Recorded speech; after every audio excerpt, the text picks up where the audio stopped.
Explain why Louis XVI issued the Edict of 24 January 1789, summoning the Estates General. Louis XVI issued the Edict of 24 January 1789 to summon the Estates General primarily because of the desperate financial crisis facing the French monarchy, which could only be resolved through new taxation that required the consent of the nation's representatives. This decision marked a significant and reluctant concession by the king after prolonged resistance. The most immediate and pressing reason was the severe bankruptcy threatening the crown. By the late 1780s, France's government debt had reached unsustainable levels, largely due to costly involvement in the American War of Independence, 1778–1783, which had added hundreds of millions of livres to the deficit without corresponding economic gains. Successive finance ministers, Turgot, Necker, Calonne, and Brienne, had failed to implement lasting reforms. Calonne's 1787 plan for a universal land tax on all property owners, including privileged groups, was rejected by the Assembly of Notables, and Brienne's subsequent attempts to force similar measures through the parlements were met with fierce opposition. The Paris Parliament declared in 1788 that only the Estates General could legitimately consent to new taxes, forcing Louis XVI into a corner. Without new revenue, the state faced imminent default.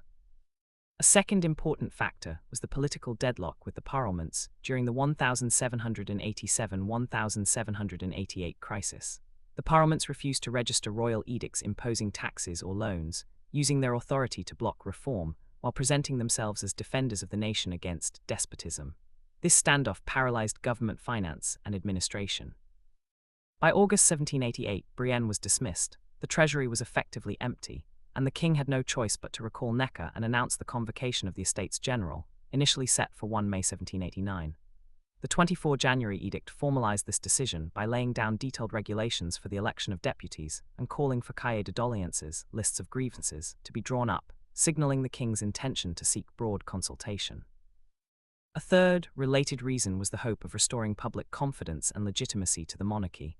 By early 1789, widespread hardship, exacerbated by poor harvests in 1788, rising bread prices and urban unemployment, had created intense popular discontent.